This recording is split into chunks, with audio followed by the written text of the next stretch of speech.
You are knowing what you are wanting. Yes. You are enjoying desire pulsing within you. Yes.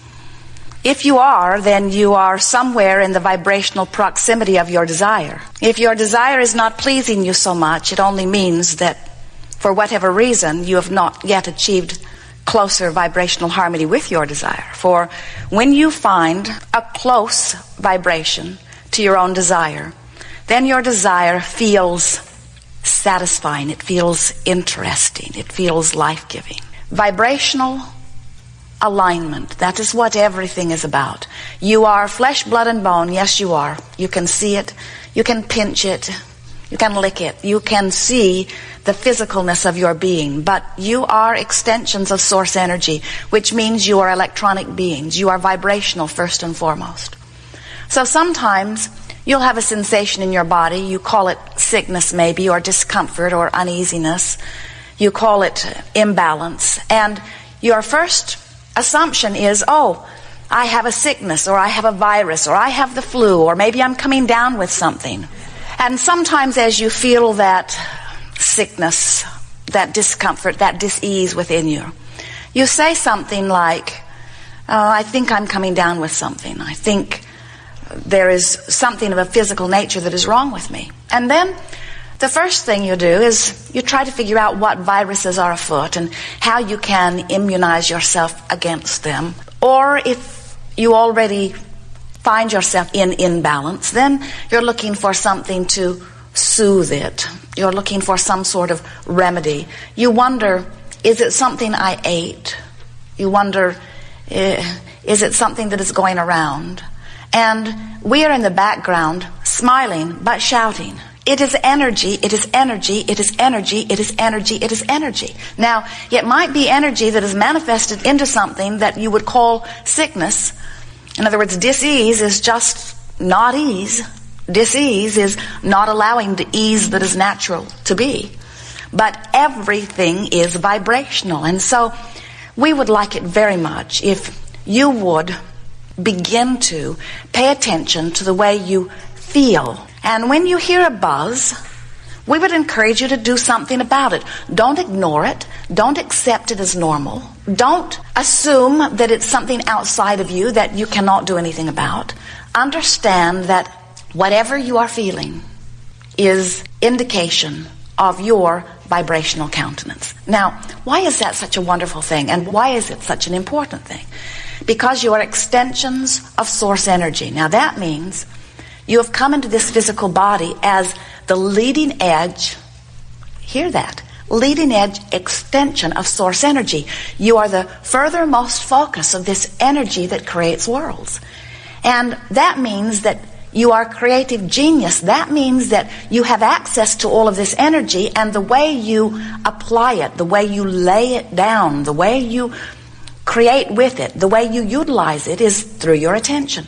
So whatever it is that you are giving your attention to is vibrating, and as you give your attention to it, a reverberation between whatever you are focused upon and you takes place. In other words, you are like your wireless computer. You don't have to literally plug yourself in with some wire in order to connect to the network, which is source energy. So as you connect to this source energy network, so to speak, in your wireless way, you can always tell what you are doing as this leading edge summoner of the energy. Now, can you imagine, say you have a toaster and your 7-year-old has taken it apart and put it back together, had a good time doing it, but when he put it back together, he got some wires crossed inside, actually did just the reverse of the way it was before. And when you plug your toaster in, exciting things happen. And you say, the toaster, which is the leading edge extension of the utilization of the electricity, was misaligned. And we would like you to understand that you are the toaster. And you always have access to this pure energy stream. But depending upon how you're aligned in any moment, that's what equals the way you feel. The stream is always perfect. The stream is always pure positive energy flowing toward you. But you have so much more leeway, latitude, ability, flexibility. You have so much ability to align, misalign, align, misalign, align, misalign with this energy stream. So you've been thinking lots of thoughts. You've thought endlessly. You can't stop thinking. Your perception is thinking. You are thinking on many levels of your being. And as this thought process is taking place within you and has taken place within you, you have a sort of vibrational average. In emotional terms, you would say, I have a sort of mood. I have a mood about this and I have a mood about that. I'm moody, sometimes you say, as you recognize there is fluctuation in your mood. I feel in response to things. Yes, you do. And it is such a wonderful thing because the way you feel is your guidance, your emotional guidance system. So, when you look at your dashboard on your automobile and you focus upon your gas gauge and it tells you that your tank is on empty or approaching empty, you don't feel angry with the gauge. You don't take a hammer and just beat it out of the dash because it told you something you did not want to know. You also don't stick a happy face sticker over it so that you can't see it. In other words, it seems fairly important to you to know the level of gasoline in your tank. And when your tank is approaching empty, you do something about it. Your emotions are really a similar gauge. When your tank is full, you are aligned with your source energy. You're full of yourself. And when you are approaching empty, that's where that orneriness, fitfulness, despair, depression, in other words, that's where those strong negative emotions are. And so when you feel the emotion, we want you to, first of all, appreciate the fact that you are feeling the emotion and understand that your guidance system is fulfilling its reason for being just as you knew that it would. It is giving you a clear, constant, always accurate reading of your vibrational countenance. Now, what does that gas gauge on empty mean in terms of emotion? What does strong negative emotion mean? What does negative emotion mean?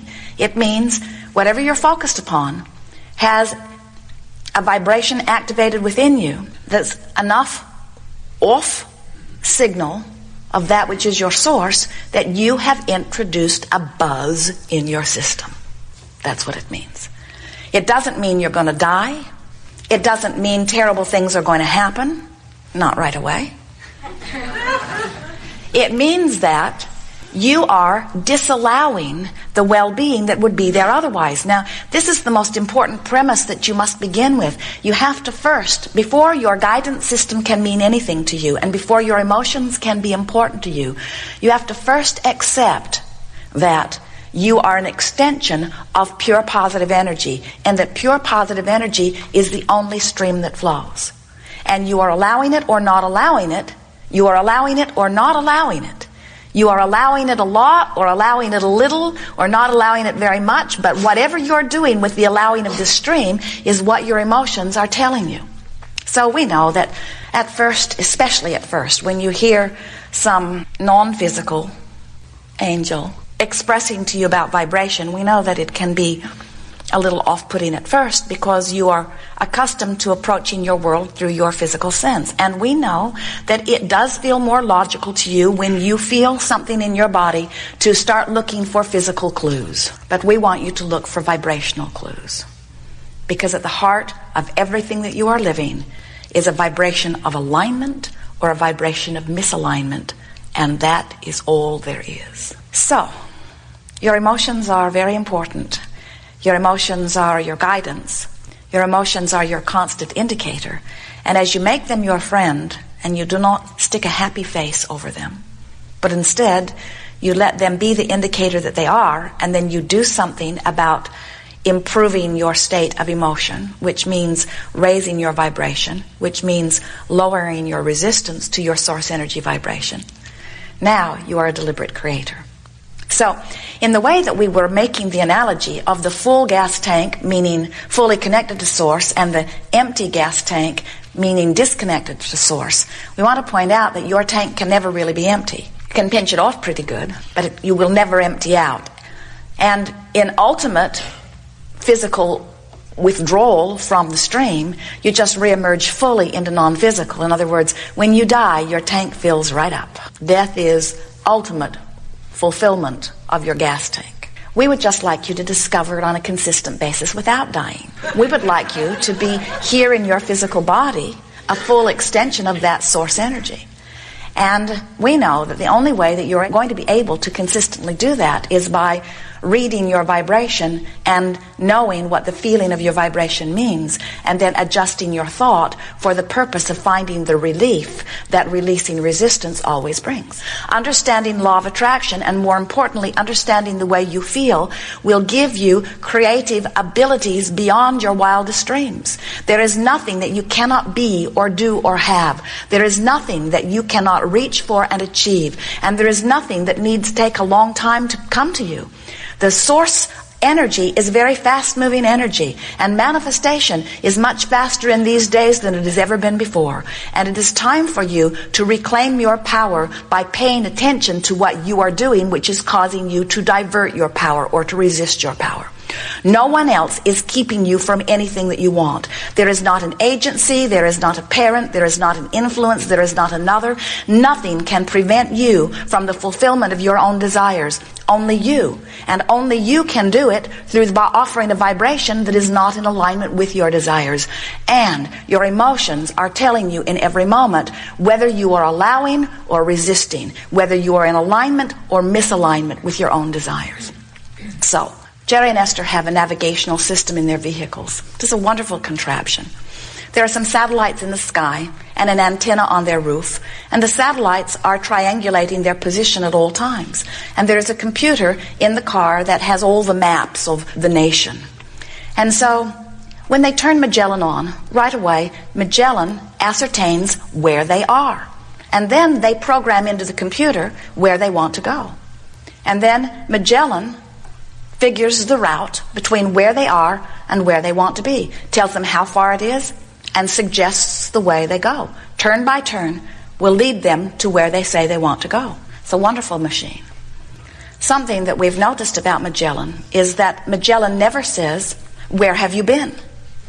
Because Magellan isn't interested in complicating matters by trying to figure out every place you've been. Magellan is only interested in leading you from where you are to where you want to go.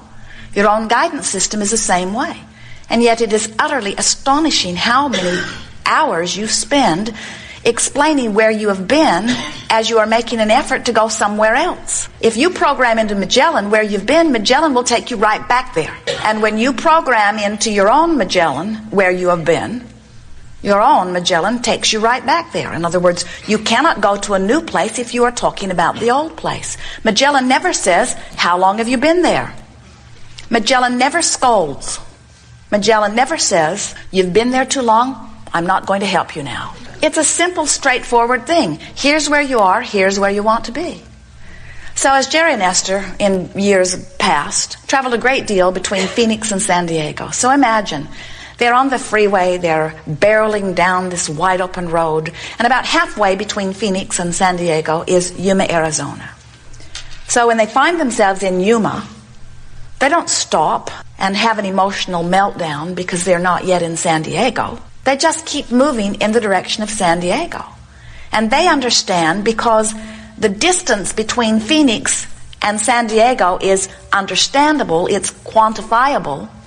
They understand that no matter what, if they keep facing in the direction of San Diego, that they will eventually end up in San Diego. Even if they had to get out of their monster bus and begin walking, they understand that eventually they would get there. And we think what happens with so many of you relative to your destination of joy, or your destination of financial independence, or your destination of a well body, or your destination of a fabulous relationship, is sometimes you get in Yuma and you spend so much time noticing that you are in Yuma that you do not continually moving towards San Diego. Or you are so upset that you are in Yuma and not in San Diego that you just get flustered and turn around and go back to Phoenix. Pay attention to the way you feel and make it your essential, determined stance that you're going to make the best of things. That's really the mantra that will put you right on this course. I'm going to make the best of this. No matter where I am, I'm going to make the best of it. I'm going to make the best of it.